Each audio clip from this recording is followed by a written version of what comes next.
Artificial intelligence for people in a hurry. The easiest way to think about artificial intelligence is in the context of a human. After all, humans are the most intelligent creatures we know of.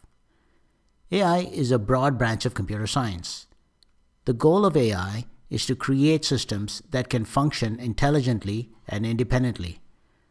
Humans can speak and listen to communicate through language. This is the field of speech recognition. Much of speech recognition is statistically based, hence it's called statistical learning. Humans can write and read text in a language. This is the field of NLP, or natural language processing. Humans can see with their eyes and process what they see. This is the field of computer vision. Computer vision falls under the symbolic way for computers to process information. Recently, there's been another way, which I'll come to later. Humans recognize the scene around them through their eyes, which create images of that world. This field of image processing, which even though is not directly related to AI, is required for computer vision. Humans can understand their environment and move around fluidly. This is the field of robotics. Humans have the ability to see patterns, such as grouping of like objects. This is the field of pattern recognition. Machines are even better at pattern recognition because they can use more data and dimensions of data.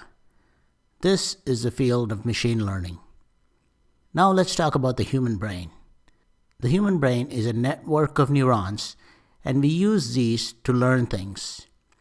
If we can replicate the structure and the function of the human brain, we might be able to get cognitive capabilities in machines.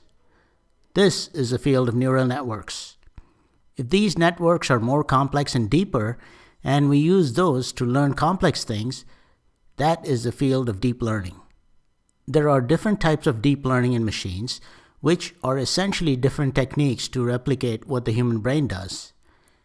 If we get the network to scan images from left to right, top to bottom, it's a convolution neural network. A CNN is used to recognize objects in a scene. This is how computer vision fits in, and object recognition is accomplished through AI. Humans can remember the past, like what you had for dinner last night. Well, at least most of you. We can get a neural network to remember a limited past. This is a recurrent neural network. As you see, there are two ways AI works. One is symbolic-based and another is data-based. For the database side, called machine learning, we need to feed the machine lots of data before it can learn. For example, if you had lots of data for sales versus advertising spend, you can plot that data to see some kind of a pattern.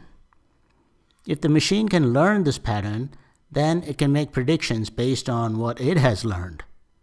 While 1 or 2 or even 3 dimensions is easy for humans to understand and learn, machines can learn in many more dimensions, like even 100 or thousands. That's why machines can look at lots of high-dimensional data and determine patterns. Once it learns these patterns, it can make predictions that humans can't even come close to. We can use all these machine learning techniques to do one of two things: classification or prediction. As an example, when you use some information about customers to assign new customers to a group, like young adults, then you are classifying that customer. If you use data to predict if they're likely to defect to a competitor, then you're making a prediction. There's another way to think about learning algorithms used for AI. If you train an algorithm with data that also contains the answer, then it's called supervised learning.